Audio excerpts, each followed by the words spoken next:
series, The Unfinished Man. Lair, I wanted to start with this question, Yeah. which I think is obvious. I didn't think about it until now. Mhm. How are you unfinished, or are you? No, no, man, no. I am by far and away not unfinished. I am. Wow, that question. You mean you are unfinished? I am unfinished. Yeah, and that Yes. Okay. how this is one of the ways I know that is you said it and immediately struck a truth button in me, and I could feel emotion come up. Mm. Yeah, like in a really good way. I'm 55 today. Oh, happy birthday Thanks, today! man. Oh Today. shit! Yeah, right on. Spending You know, my I time. would send you something, but you can't get anything. I can't deliver No, shit to no. you except You know what? wishes. Your presence is the gift, man. Um, so yeah, so no, I am absolutely unfinished, and but it's funny because I've always had this vision of my life that it would that I would have this house with a slanted roof, kind of Frank Lloyd Wright kind of style, looking Yeah. mid-century modern, Yeah. on a hill, really close to the ocean, probably in a another country where we get to surf in the morning and come back and check and see how many books we've sold and how the pod's doing and a few little client work here and there. Wait a minute. When did you have this vision? I've been having it for years and years, and Wow. then I woke up last October and I recognized that 55 is a big one and 60 is not far off.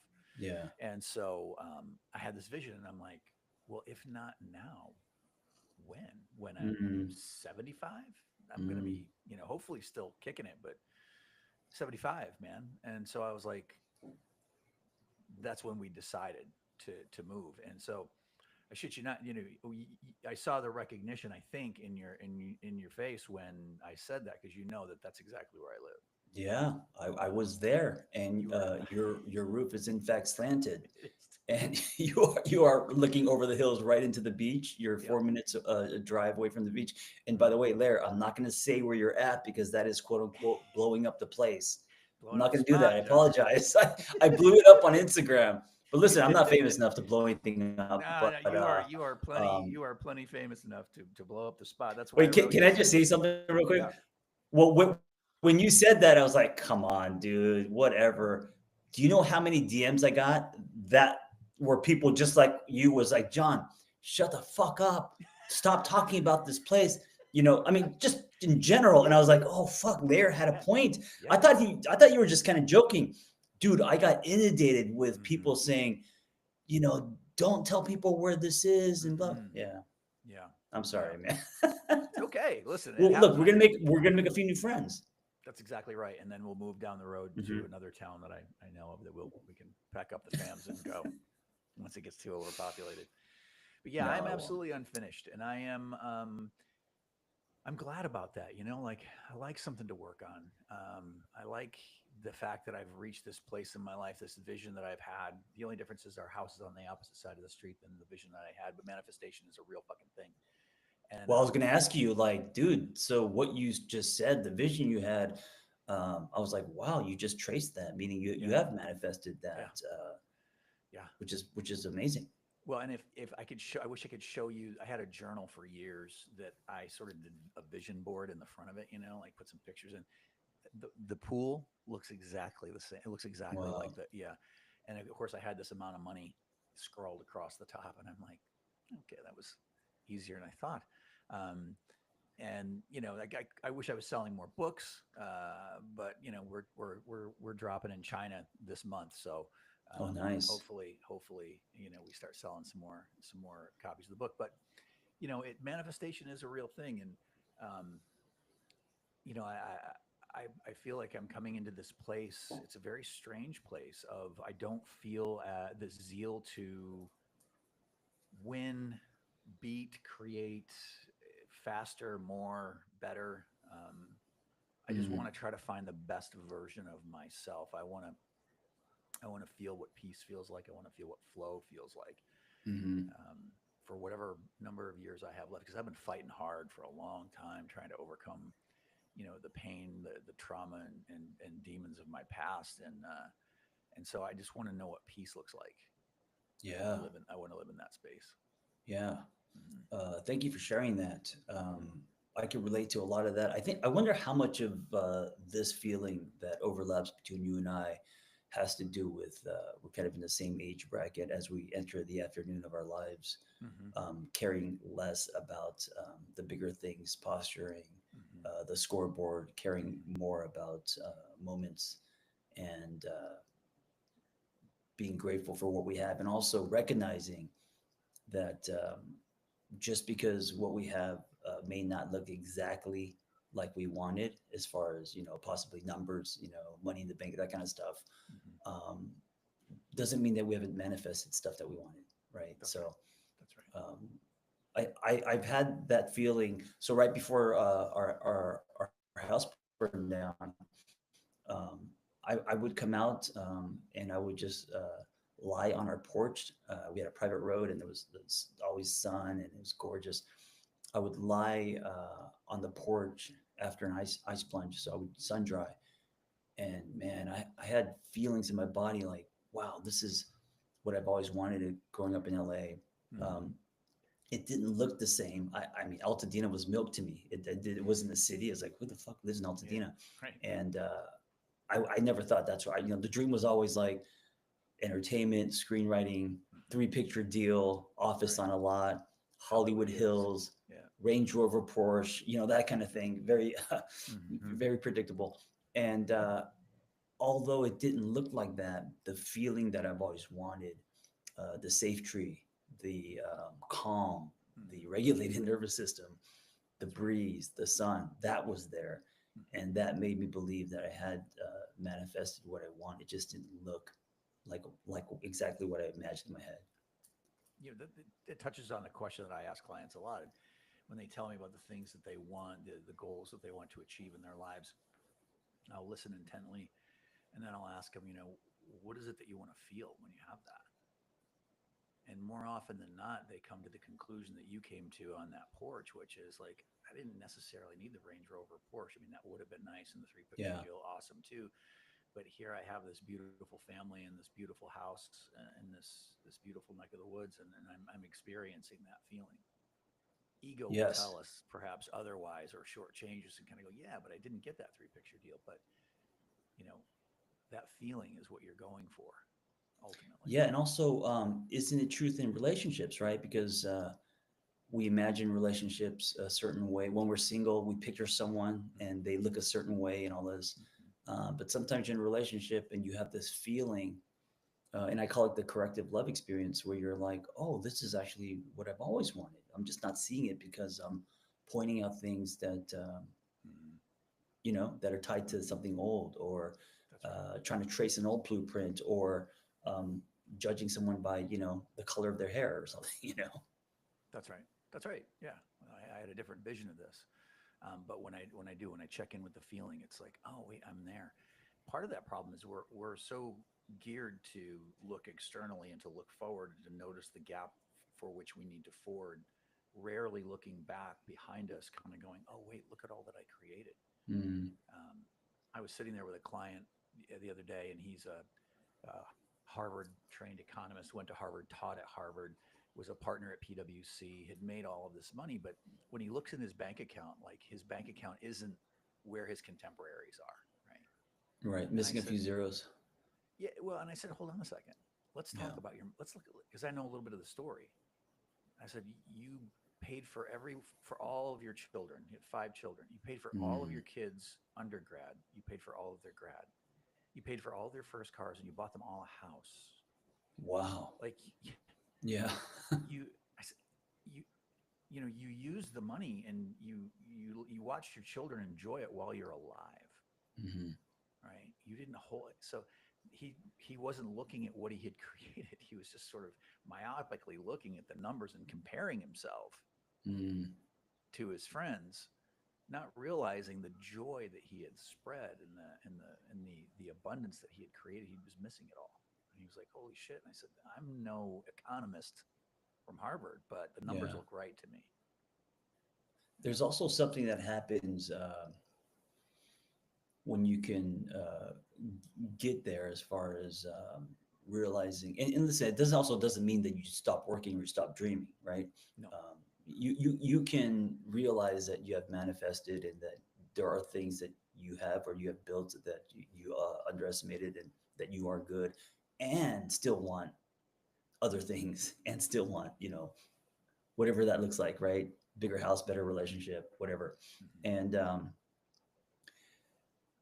something changes in your state, I think, where you go from uh, chasing to attracting, as far as when you feel that. Because if you feel like you're lacking, I think the energy you're putting out is going to flip the magnet, and you're not going to attract that's shit. right. If you feel That's that right. you are, you have a lot, that you are worthy, that you've done some things, and of course that you want more. It's just a very different energy in that.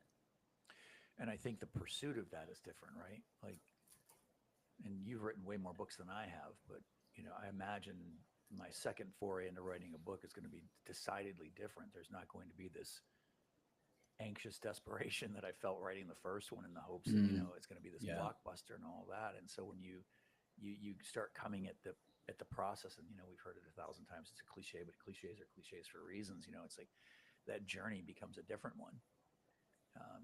And I think you just do better art. Yeah. Your effort's just richer Yes. from that perspective. And You're it's more not potent. That's it. And I'm not Yeah. trying to prove to someone that I'm worth something. In the end result, I'm just doing it. What I call it the intrinsic goodness of the doing. Um, Are and you from that pregnant with space, another book idea? Is yeah, that what I'm hearing? yeah. I pitched it to Nice. my And agent, and are you um, feeding it? Are you excited about it? John, I'm using you as a as inspiration because I have not been feeding it enough. Like I've written the proposal, and she wrote Hmm. back and was like, "Change this, do this, and do that, and let's go. Let's do it." But I need to be more in it, and I need to be at the grindstone a little bit more than I am. I always wonder how are you as prolific as you are. Oh, well, unlike you, I don't have back-to-back sessions.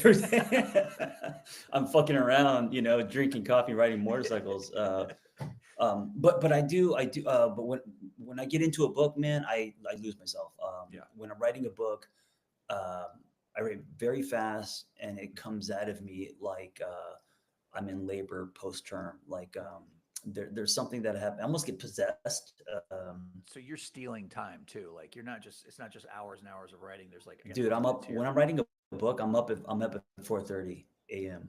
Mm. and hmm and it's not because I feel like I have to.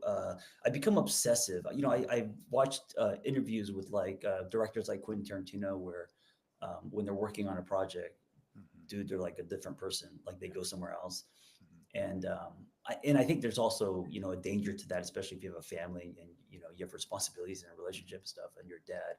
But I I dude, I'm gone, man. If I'm working on a book, I'm gone. Well, that's what I mean, happened to me in the I first tagged one. you on my. Well, sorry, go ahead. No, God. I tagged you and I think 68 other people on a Oh, that's memoir right. that I'm Yes. writing. Yeah. And dude, it's only been a couple weeks. I'm 100 pages in.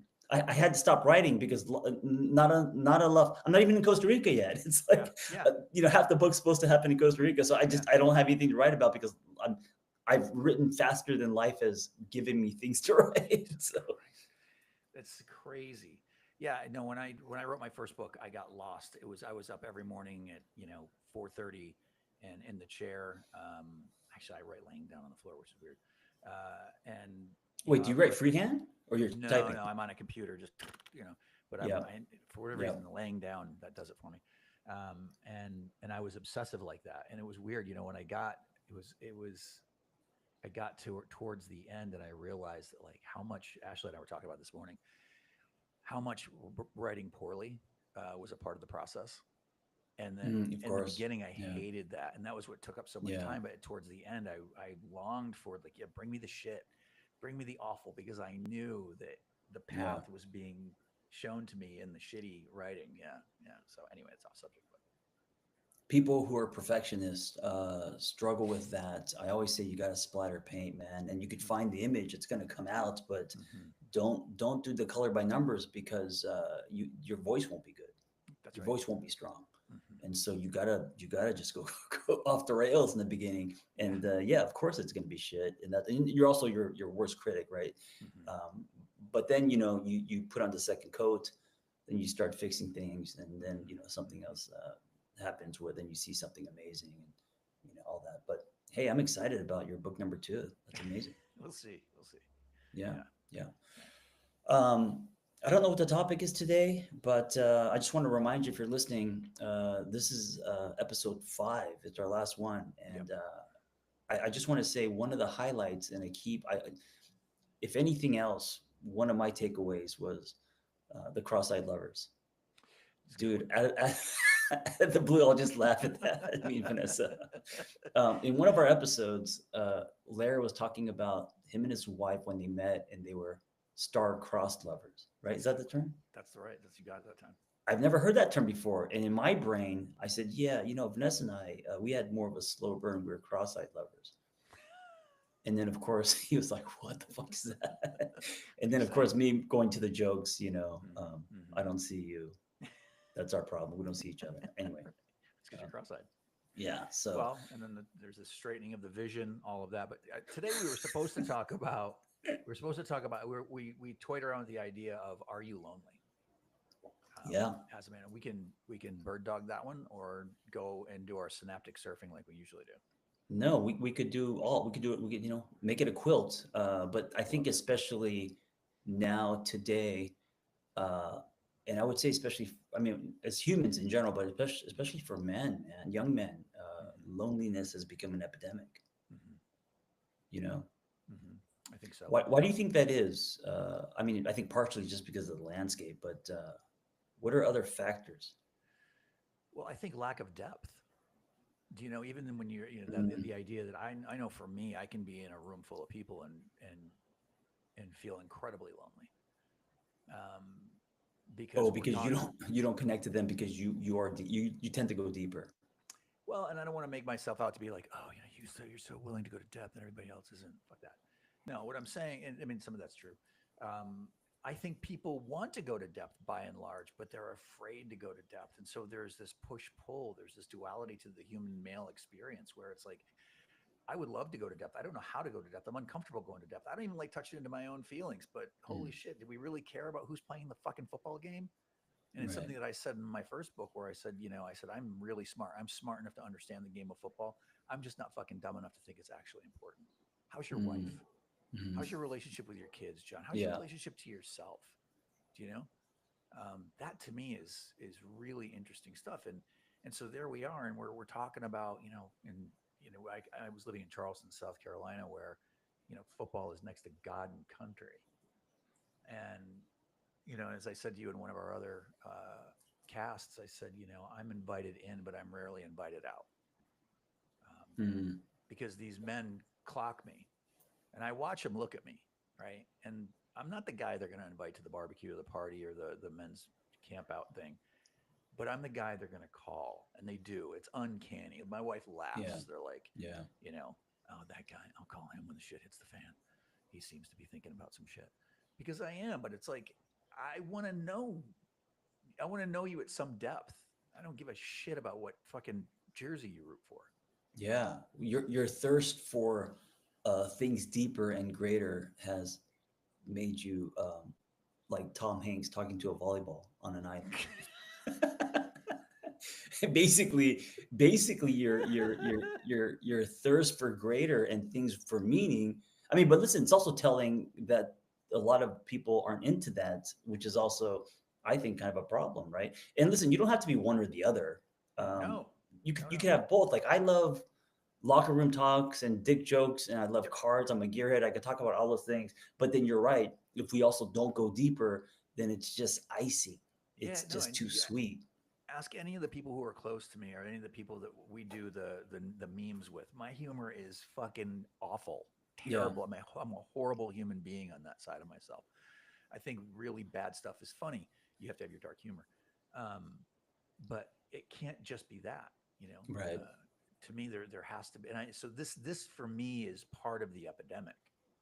I had two friends of mine in particular after I wrote my book. Now, by no means the fact that I wrote a book does that mean that everyone that I know in my sphere now has a 240-page homework assignment. I'm not saying everyone has to read my book, but Mm. these two guys have been having problems with their relationship. And I said to him, I said, here you are, you have a world class therapist at your fingertips, and wink, wink, and and you have this book, and they both said the same thing to me. They're like, I'm not reading that book. Hey, a world-class therapist at your fingertips can be the title of your next book. That's right. I said, facetiously, of course. But I said to him, they said to me, I'm not reading that book. One of them said, and the other guy said something similar. He said, I've known you for 25 years. I know what's in that book. It's information that I need, but I do not want it. Um, Yeah. and it sort of is It telling. scares them. It scares them because your book is also a mirror, right? So like reading that is helpful because you're going to be better and there's tools. Um, but then also you have to slay your dragons. Got to go do it. You got to And go do it. I Yeah. think this is part of the reason why men in particular are can be lonely in a room full of people. Because Yeah. we can, dick jokes are fun and having a few beers is great. But at the end of the day, where's the real connection with other men? Um, and I think we're at a loss to really find that. And so I have clients who, they find it going off to retreat with men, and that's awesome. And for what it Hmm. is, for the 3 to 7 days that it is, Hmm. or you had that beautiful men's group that you had at your house every Sunday Hmm. night from Hmm. 6 to 8 or whatever it was. Do you know? Um, I think men are longing for that type of contact. They don't know how to deal with the feelings that it brings up or how to access it. And so I think we find ourselves not connected to ourselves and consequently unable to connect to other people. I find I find that when I have experiences with men, so whether it's one man dinner, Korean barbecue, or a group of men, or a men's retreat, or in my what used to be my garage doing men's group, whenever I have an experience with men, I always leave feeling like, oh, I didn't know I needed that. I always, like you never leave the gym regretting it. I Mm-hmm. never leave a men's space unless it's toxic, feeling like that was a waste. As long as Why it's don't you think you authentic. know? Why don't you think you recognize that? Because in my mind, it is a waste of time. Because in my mind, I've got better things to do. Because in my mind, I would rather spend time with my wife and daughter. In my mind, I'd rather, so even for me, doing the men's group and um, putting coffee dates or um, I call them mandates. Like mandates Mm-hmm. are a mandate. Mm-hmm. Um, I put them in my calendar.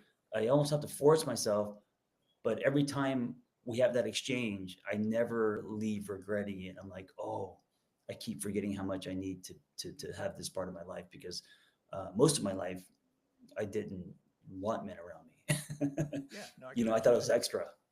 So, do you think it kind of harkens back to that old before GPS?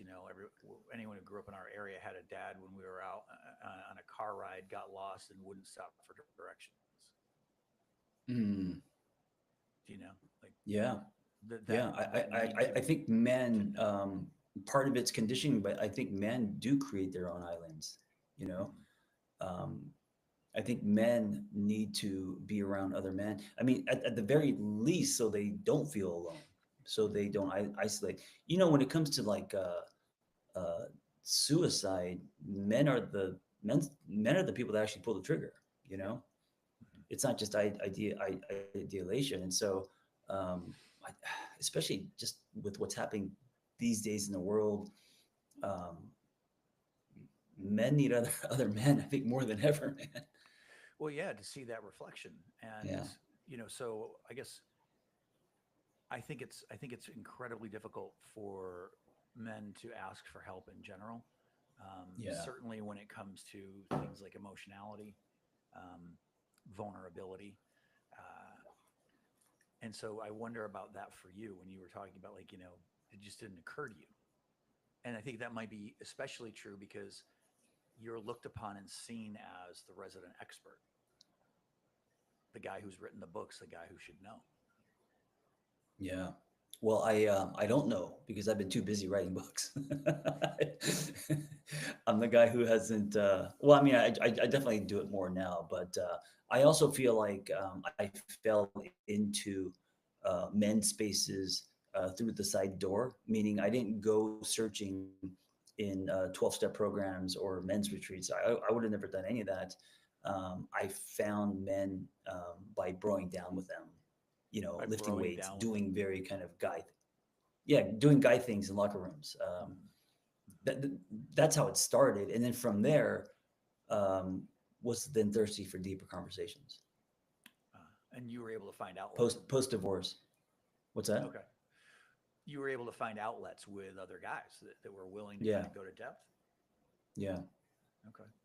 That's interesting. That's, What do you think about age gaps? Because I think also because in my 30s, I think I would push men away, or even 20s maybe. mhm. Well, actually, I think in our 20s we look for a mentor. We look for Sure. I think men naturally right look for an older dude Mhm, um, who we look up to, which is naturally gravitate toward mhm. uh, like a mentorship in our 20s.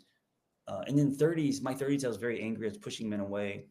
40s, I got more connected with myself. I had more Yep. male friends, and now in my 50s, I love men. Like Mhm. I met like men to me are um, precious. Mm. I know their journey. I know their struggles and their pain. So when I see another man, um, I have a soft spot for men. You Mm. know, I think at the that's same important. time, I could stab a bully. At the same Yeah. time, when I Right. see a bully, oh my god, Yeah. Yeah. and I'm not a fighter, man, but Mhm, mhm. yeah, I want to kill the guy. Like Yeah. I got to relax. Well, I mean, they're kind of upsetting the apple cart, right? And sort of adhering to that sort of mammalian cliche of a human being that can't go to depth as well. Watching some interview with Dana White, and he was talking about how he has had this renaissance physically, and the pictures are there is to show it. He's been working with this guy Gary Brecka, um, but the last vestige of his sort of healing and kind of righting himself is to get right with some of his emotions. And he's like, Mm, that's not me. I'm not a guy. I'm not that guy. I'm not that guy. Right? Sort of waving the battle flag of shallow emotionality in men. I think this is why women tend to live longer than we do, right? mm, Because they have a broader emotional vocabulary and a willingness to go there.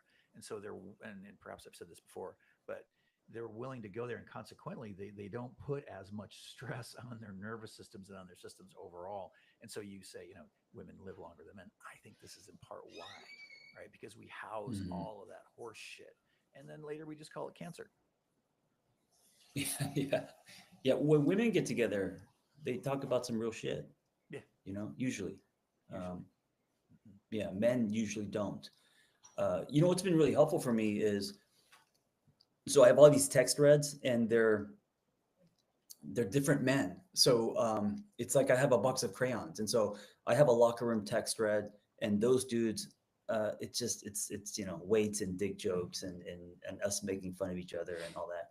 Then I have other texts from other men Hmm. um, who are more like you, always deeper, and we're hitting revelations and Hmm. sharing really personal stuff. So I've got like 5 or 6 different texts, some groups, some individuals, and I use that as a way throughout the week because we don't have time to always meet. Just constantly Touching get in. men energy Hmm. injected into my life.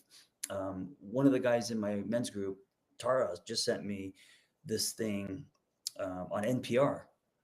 It's called "The Political Battle for the Bros," and I don't want to get political, but it was a really interesting listen about how the next generation of boys turning into men, how there's confusion and how the left and right are kind of fighting for that demographic.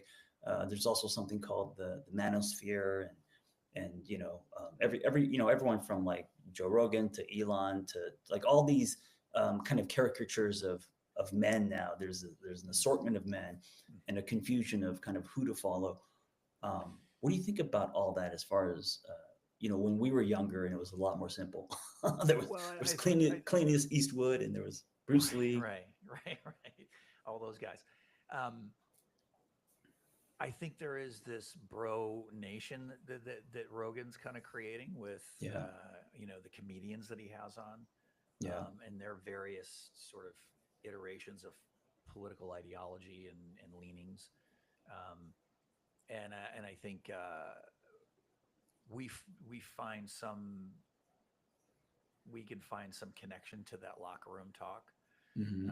And periodically you'll get one or two of them. Like, I don't know if you've seen any of the stuff that Bill Burr's been talking about lately with regard to being, he was paused on X or on Twitter, and he just Hmm. lit into Elon and, um, is really just.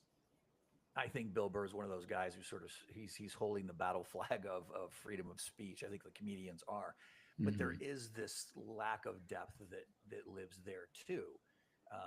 I don't know if you've ever seen any comedians in your practice. I have, Hmm. and the cliche is true. It's the crying clown, right? Right. There's a lot of darkness typically in Sure. them, and I don't want Yeah. to paint with too broad a stroke on that, but and it's great to laugh, and it's great to excise those feelings through laughter. But if that's the only way, and actually Bill Burr was talking about it in his special recently, where he said, "Yeah, men are allowed to be mad or be fine. I'm fine. I'm fine. I'm fine. I'm fine. I'm fucking fine. I'm Hmm. fucking fine." Right?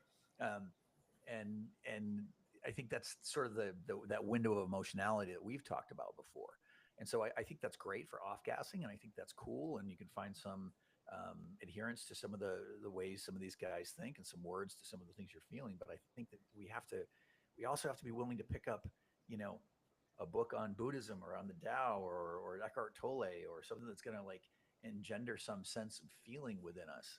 Um, I remember when I was, this is apropos of maybe nothing, but I was being interviewed for my internship, or not my internship, to get into grad school. And I was being interviewed by the dean. And she turns to me, she said, "What book's on your bedside table right now?" And I immediately was like, do I say it or do I not? Mm. And I go, fuck it. You're gonna get to know me anyway, so I might as well tell you. Wait, how old were you? I don't know how old I was in 2009, so I was 39. Mm. Hmm. Um, and so I told her I was Eat, Pray, Love. And Oh, nice. she Yeah. goes, "Isn't that a lady's book?" That's what Right. she said to Right. me. I go, "Well, if I thought like that, wouldn't that preclude me from a great many experiences in my life?" And I Mm. honestly think that's the thing that got me in. Um, that I was willing to read that book and kind of go there with Melissa Gilbert and listen to the emotionality and the things that she said. It deepened me a little bit. And I'm not saying that everybody has to do that, but I just think we need to paint with broader strokes Yeah. and use some of these things that may be outside of our comfort zone to kind of touch into something that perhaps makes us uncomfortable. You know, the When you're visual when of the visual of you at 39 with Eat, Pray, Love on your nightstand yeah, is such an accurate, great snapshot of kind of who you are. yeah, You know what I'm saying? yeah, yeah, And also Eat, Pray, Love, Hero's Journey, other stuff too. yeah, yeah, Yeah. yeah. Um, I mean, it's Eat, Pray, interesting Love. It's also funny. that People laugh. They're like, "Oh, Eat, Pray, Love. It's not a girly book, emotional." I mean, like that. She went through some shit, man. now I is a mean, that great, I was mean, listen, not for the that faint of heart. dude, that the success of that book is telling of how Right, universal it is. I right. mean, that book has sold millions of copies. Like Hmm. Hmm. that book, Hmm. it also turned into a movie. And I mean, Made her yeah, wildly famous, wildly wealthy, but yeah, the thing is she was actually vulnerable. She wasn't doing what we see a lot of people doing, which is vulnerability for vulnerability's sake, because now right, vulnerability is a right, thing that everyone's doing on yeah. fucking Instagram and all that other shit. Um, that was Also a very actually talented writer. also a very talented writer. Yeah. Also very talented. Yeah, but Hmm.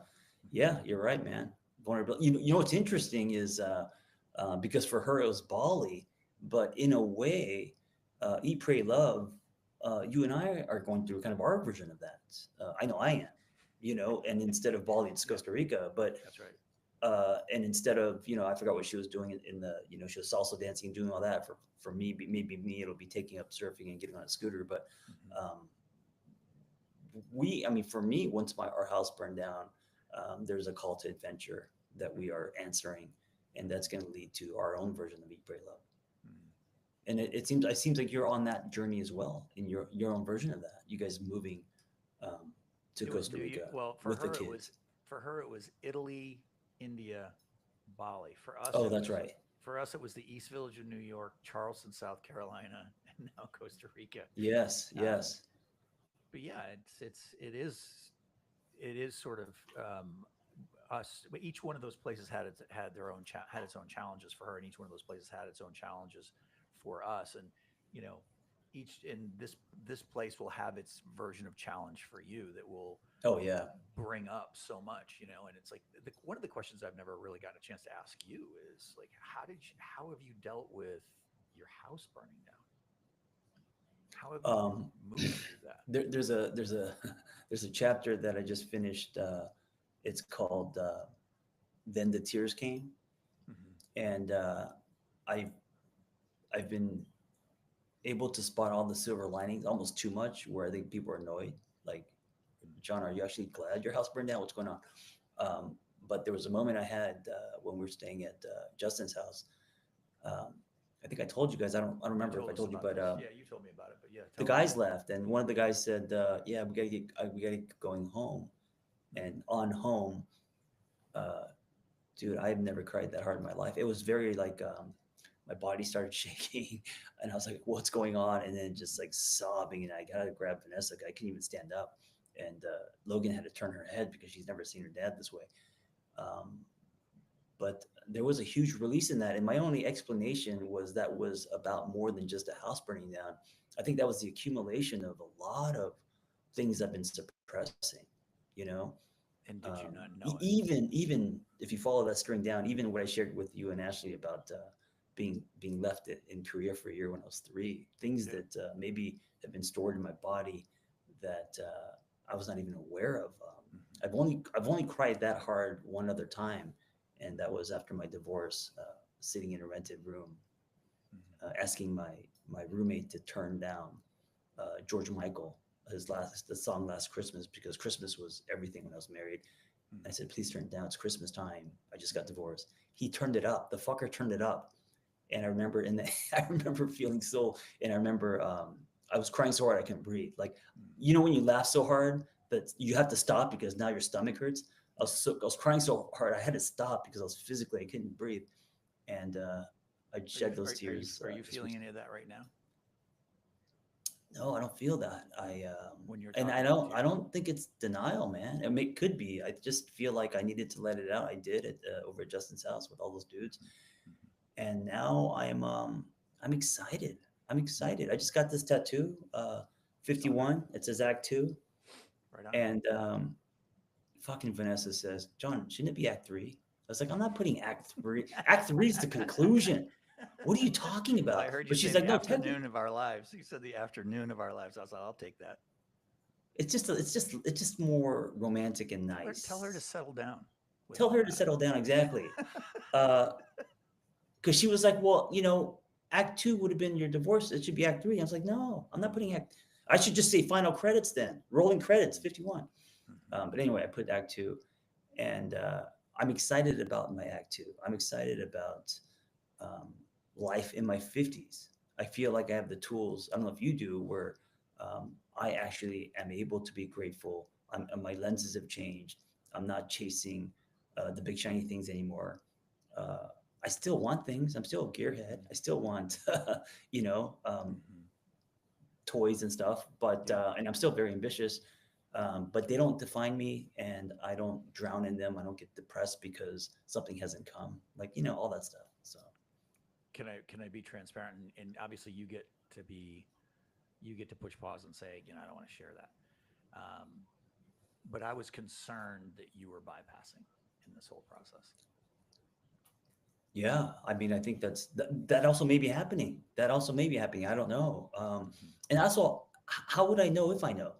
Well, Do you know what I'm speaking saying? to like that's why I asked the question because we were talking a little bit and then that happened and I didn't even know it happened and then I wrote you and you're like, oh, thanks, man. And then I said, hey, if you ever need anything, I'm here. It doesn't have to be a therapy session. No, just want to let Yeah. you know.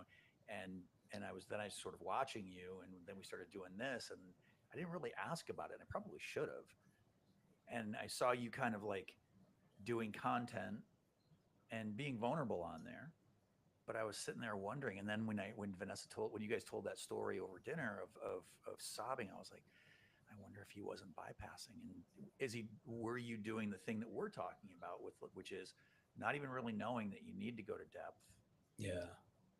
and, you know, obviously digging. I saw one post where you were like, I'm getting socks and underwear. And I'm like, okay, well, that's where he is. He says that's what it's come down to. It's come down to socks and underwear. And I was like, holy shit, Practical checking off list. fuck. Yeah. I mean, it blew me away. I mean, how that's where it was. And so I was like, okay, I'm just going to leave him alone and he'll talk about it whenever he wants to. But we've never really talked about what that was for you and what you did with that. And I guess it all came out at Justin's house that night. I mean, maybe part of it, but I appreciate you asking, man. And I'm trying to be I'm putting you on the reflective. spot, and I don't want to do that, Jay, unless you're okay with it. No, of course I am. You know, God, it wasn't just a house, it was a home. And Yeah, that's my point. yeah, and it not only was it just also a home, but it was also tied to it was a structural proof that I had done something with my life, There you go. and someone who feels like, you know, the almost guy, someone who feels like a failed screenwriter who's never made it. The house was proof that I owned a piece of land. You know, when my dad once said, when I bought the condo, that you bought air. You know, and so it represented um, me finally swimming to the island, kind of thing. Hmm. So losing that, yeah, man, it was crushing, and maybe I am in denial, and maybe because grief is, you know, abstract. Maybe I will have moments when I'm thinking about whatever Can I it tell is, you the why I'm ice concerned plunge or about you? what's Can that? I tell you why I'm a little concerned about you on this? Shit. Hey, I didn't know this episode was turning into an intervention, but hey, by the way, guys, Lair was actually technically on paper, he was my therapist. I saw him many times. And then before we started to do this, John, um, John, John, you did not see me many times. okay, I saw him once. I saw him Three. for 30 minutes. It was three times. I think maybe four. Hey, three Um, is many. It's not a couple. well, you know how therapy works. 3 sessions is not There's it. nothing. Yeah. Well, Um, here's the thing, which kind of sucks is because we'll be moving down there most likely, maybe even being neighbors. yeah. Our relationship is going to be different. Yeah. I'll have Yeah. to, I No. mean, we could still talk about deep shit. I want Listen, to, of I don't want course. to put any pressure on it. Okay. I'm not I talking just love about that I'm not this. going to get an invoice anymore. Will That's you what be I friend? love. Will you be my friend? Will you be my Yes, friend? Will I'll you be be my your friend? friend. Free therapy. No, this is just something to think about. Like, I'm not, this is not like digging into you too much, but it's like you are the resident expert. And like literally hundreds of thousands of people look to you. And so it's easy for us to go to the, I'm showing vulnerability, but I'm showing it from that expert position. I've already Mm, processed it. And yeah, I was privy to yeah, the time frame, and I'm like, how the fuck do you process? yeah, My dad told me I bought air and I finally bought legit land. yeah, You know what I mean? And so I was just concerned. And so this is the example of a type of conversation I would like more men to be open to, right? Like, yeah. where we don't have to be puddles on the floor, but it's real. It's real. It is real, man. It is. Sometimes when I'm doing bedtime, I'll pull up old videos with Logan, Hmm. and then I'll come across something where we're just doing something in the house, wrestling on the bed, playing, you know, keepy uppy in the living room, Mm-hmm. dancing, being Mm-hmm. stupid. And those moments hit, you know. Yeah. I Um, think about that for you. I've seen yeah, some of those, videos of the house, and I'm just like, fuck. yeah. Hmm. And you may be right. Sure, I may be I mean, it was only 2 months, like 8 weeks ago. That's my point. Yeah. I Um, mean, I know you're a superstar, but Jesus Christ, man! Like, when you think about the what happened in those walls and what all that meant, and it's like you said, it's like I didn't expect to fall in love with Altadena, but fucking Altadena is awesome. yeah. Yeah, and you talk about the community you lost out there too. It's like holy shit. And so that's the part that concerned me, that we can. very quickly turn that into content and turn this into, well, as you said, people got annoyed because you were looking at the silver linings. And I think that's important, and we need to do that. We absolutely need to do that. And we can't be afraid of process of these, especially these big life events. And this was a Yeah. big one for you. No, one of the biggest. I mean, you're absolutely right, and I wonder if I'm so conditioned to like turn everything into an episode, right? To Hmm. quote unquote document my story, Yep. since I've been doing it since fuck 15, Dude, 20 years. you were the Um, smartest person on the block when you started, because I think about that all the time. And so you made this a part of who you are. Like you said this to me Dude, before. it's knee Yeah. jerk. It's Hmm. default. Yeah. It's all I know. It's the track that I laid back when I was listening to Wayne Dyer drinking styrofoam coffee post Hmm. divorce. I had Hmm. nothing, so Hmm. um, I feel like I turned a tragedy into. It's like a producer that says it's sad that happened, but oh my god, we're gonna get great footage. You- That's you. That's you. exactly, and I literally did it. I was, dude. So check this out. I when we went to the house, the moment the fucking I saw for the first time the house was gone, and Hmm. George, our neighbor, was on his knees crying hysterically. Oh my God. Dude, I pulled out my phone, Yeah. and I had a weird thoughts about this because I was like, "What are you doing, dude? Yeah. Your house is gone. Yeah. You're gonna have to tell your wife and kid your house. You're looking at ashes. Hmm. Put your phone away." Hmm. So there was that side. And then there was this other side. And, thank God Vanessa was there because if Vanessa was there, she'd be like, what the fuck are you doing?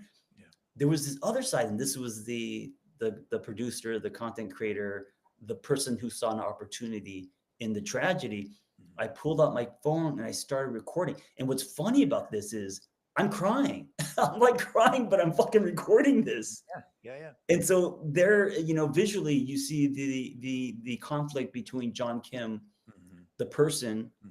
who is sad, and then the John Kim, the artist, who's trying to make a video.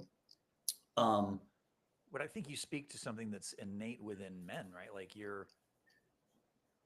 there is this expectation that, and it comes not just from the outside, it comes from the inside too, that we are going to be some version of, not maybe not the producer, but the one who's going to, you know, uh, that hero's journey, be the hero in that journey, and um, to do the thing that needs to get done. And then maybe I'm not making the right point, but like there you are going, okay, well here's content that needs to be made. Here's people need to see this, but you're bypassing perhaps in that moment that, like, I am also need to recognize that my house is gone, that I have to deliver mm, this. George is over here crying, and I'm doing this other thing. You go into this other part of yourself, and I think it precludes us. It precludes you in that particular case from perhaps processing the things that need to be processed. yeah, I mean, you're absolutely right.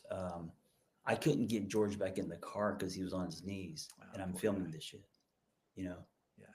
And so visually, I can't deny that. There's something about that is lined with possible denial. Um, and you're right, man. Maybe that's how I'm able to survive this is to log it in as Hmm. well, whether I call it a silver lining, but log it in as um, let's keep jumping on these vines so we don't go into the quicksand. But the quicksand may not be depression, it might be grief, and maybe I need to sit in the quicksand for a while. Maybe I need to close the door, turn the phone off, I sit think with there's a myself. fuck ton of gold in that grief. Mm. I really do. Um, Well, maybe it's not quicksand then. Maybe it's something no, else. it is. I think it is something else. It's your Mm. humanity. It's your soul. It's your intrinsic goodness that comes out in that authenticity, that reality of, like, this is okay. It's like when my boys see me tear up. Um, they gave me a card today. Immediately made me tear up, and they're both just like looking at me. Mm. Is this okay? How do we? You can see them taking notes. Like, how do men do this? Do we do Yeah, this? yeah, Yeah, desperately trying to raise two sensitive but strong men in the world. yeah. Um, and I'm constantly apologizing to them because I don't know that they are going to feel an adherence to the body of men that are going to be out there with them. Someone asked me the other day. They said, you homeschool your kids. Aren't you worried about socialization? I said, yeah, I'm worried about my kids socializing with your kids Mm, because I see what right. we're doing, what the general population looks like, um, and I desperately want for these boys to be able to do both, to do what you Yeah. and I are doing right now, and feel comfortable doing it. Yeah. It's like it's almost like you want to protect them, but also they have to be out in the world too. So it's like this, right? You can't protect them too much because No, then, yeah. no, that's why we train Muay Thai 3 to 5 days a week. Hey, if you're listening, and well, obviously you're listening, if you are especially a man, what just happened uh, in the last 50 minutes is actually what is prescribed. So what I mean by that is Laird and I having an honest conversation, him also checking me on some shit, me being open to it. Yeah, Um, that's the big part. you, That's a big as part. you're listening, you could tell, right? Like this is what uh, we are describing as the space that's needed. I mean, for all humans, but especially men. Hmm. And then this expands me, right? This is going to get me to think. Me Um, too. yeah, we're dominoes in each other's, you know. Hmm. Um, so it's all, and listen, it's not about answers. It's about questions. It's about unearthing things, which is what therapy is about.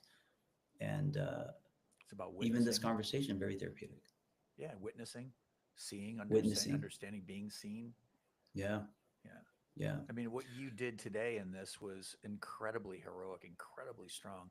It helps to redefine strength in men where you could sit there and kind of like, oh, okay, let's take a scalpel to some of my shit, open up your heart and kind of go, yeah, no, maybe this is in there rather than going, all right, dude, push pause. Let's restart the recording over again. You could have done that No. and you didn't. Yeah. It's your content guy again, but let's not talk about that later. Yeah. That no, but that's really interesting. What you shed light on is, for someone who's been doing this for so long, is the content guy now the shadow guy? Mm-hmm. Is that the pseudo self? And are you now cock blocking your solid self because you are seeing everything through a camera lens or a microphone? Mm-hmm. And yes, that can be empowering and artistic, but that also can be dehumanizing. Is what you're saying? Well, And all, it's one of those things that we have to watch it, right? It's like when we finally recognize our ego and how ego based we are, and we try to slay the ego, right? And so maybe we get good at sort of like checking our ego and keeping our ego in check, but then we start getting a lot of validation egoically for being less egoic. It's kind of yeah, that, you kind of always have to watch it and keep an eye on it and ask, like, okay, so what am I doing and why am I doing it? I love it, man. And you know what's kind of funny in how the universe works? So this whole story, my burning down the house, the memoir, the stuff that happened with Mm-hmm. Justin and Emily Baldani, all the stuff, moving to Costa Rica, um, it might turn out. It might. I don't know yet. We'll see. But it might be a documentary film, which is not going to help. It's going Which to is not bring you going all to the way help back me. around. Yeah. Yeah, and so we'll see if that actually happens. But I might be rolling into Costa Rica with a with a With a film film crew. crew? Oh, Jesus Christ. Don't tell my But wife we'll never see her again. that definitely is not going to help what we're talking about here, which is for John to put the camera down. You know, Well, John, um, you're so willing to check yourself and you're willing to be honest and go, oh, I don't have to be the resident expert that like, when you're checking your shadow and you're asking yourself those tough questions, it's like you don't have to really worry about it. You just got to make sure you're I think we all have to make sure we're asking those questions of ourselves.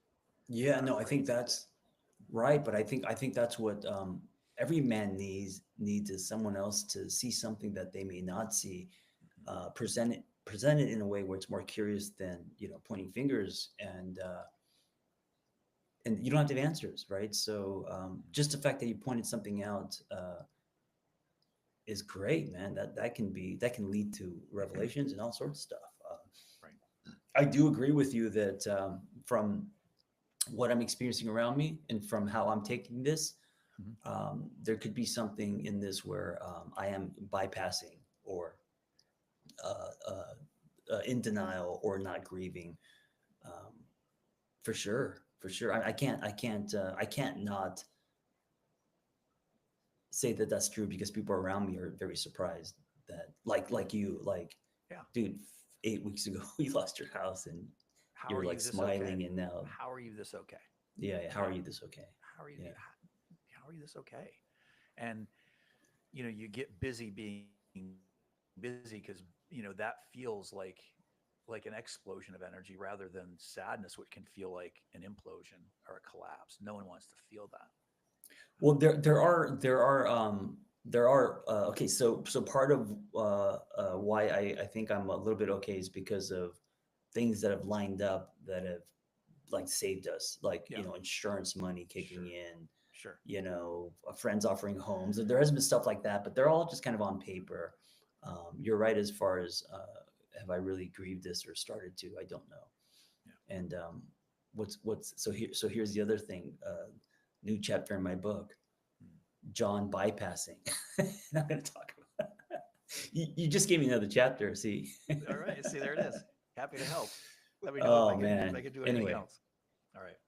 uh, Lair and I were going to do a lot more things because I'll be closer to him, literally, That's right. hopefully in a few months. Yeah. And Yeah. Hopefully just down the street. yeah, and it's hard for me to put the camera down. So I also have enjoyed all these conversations, and also these episodes have been really popular. If you haven't heard the other four, go check those out. And until next time, this All right. concludes our series of The Unfinished Man.